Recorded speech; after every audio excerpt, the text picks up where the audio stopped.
মধ্যপ্রাচ্যে অবস্থানরত যুক্তরাষ্ট্রের বিমানবাহী রণতরী আব্রাহাম লিঙ্কন ২৭০ দিন অবস্থান করে অবশেষে যুদ্ধের রণাঙ্গন ছেড়ে পালিয়ে গেল।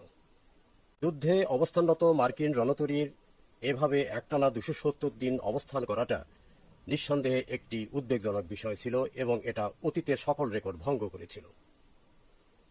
তারপরেও প্রশ্ন থেকে যায়, এই রণতরীটি যে বিক্রম এবং প্রতাপ নিয়ে সেখানে টিকেছিল সেটা অবশেষে লেজ গুটিয়ে পালিয়ে গেল কেন? শ্রোতা দর্শক, আপনারা নিশ্চয়ই অবগত আছেন, মধ্যপ্রাচ্যে মার্কিন প্রভাব প্রতিপত্তি বজায় রাখার জন্য তারা বেশ কয়েকটি মধ্যপ্রাচ্যের রাষ্ট্রে নিজেদের ঘাঁটি স্থাপন করেছিল এবং সেখানে যাবতীয় অস্ত্রশস্ত্র, অত্যাধুনিক অস্ত্রশস্ত্র সহ তারা সেখানে প্রস্তুতি নিয়েছিল। কিন্তু ইরানের সাথে যুদ্ধ করতে এসে তাদের বিধি বাম হয়ে গেল, কারণ ইরান ভালো করে জানত তাদের অবস্থান কোথায় কোথায় অবস্থিত। মার্কিন যুক্তরাষ্ট্র এবং ইসরায়েলকে কুপকাত করার জন্য ইরান একটি অভিনব কৌশল অবলম্বন করে, তা হল মধ্যপ্রাচ্যে অবস্থানরত যে সমস্ত ঘাঁটি রয়েছে মার্কিন ঘাঁটি, সেই মার্কিন ঘাঁটিগুলোতে অনবরত মিসাইল হামলা করে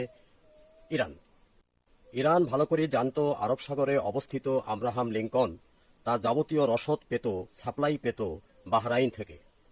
তাই বাহরাইনের বিমানবন্দর থেকে শুরু করে বাহরাইনের যাবতীয় কেন্দ্রে ইরান অনবরত মিসাইল হামলা চালিয়ে বাহরাইনকে ধ্বংস করে দেয়। ফলে ৫,০০০ সেনাবাহিনী নিয়ে, নৌসেনা নিয়ে অবস্থানরত এই রণতরীটি রসদ সাপ্লাই থেকে বঞ্চিত হতে থাকে, যার জন্য তারা রেশন করে খাদ্য খাবার খেয়েছিল দীর্ঘদিন ধরে। সেখানে মার্কিন সৈন্যরা একটানা ২৭০ দিন অবস্থান করে ক্লান্ত, শ্রান্ত, অবসন্ন, প্রচণ্ড মানসিক চাপে তারা হতাশাগ্রস্ত, কেননা বাহরাইন ছিল একমাত্র রসদ এবং জাহাজ এবং যোগাযোগ ব্যবস্থার অন্যতম মাধ্যম। সেটাই যখন নষ্ট হয়ে গেল, সে কারণে মার্কিন এই রণতরীটিকে সেখান থেকে নিশ্চুপে, নিঃশব্দে বিদায় নিতে হলো। ইরানের সাথে অন্যায় যুদ্ধ করতে এসে মার্কিন যুক্তরাষ্ট্র এবং তার মিত্ররা মনে হয় এর চেয়ে বড় লজ্জাস্কর অবস্থায় এর পূর্বে কখনোই পড়েনি।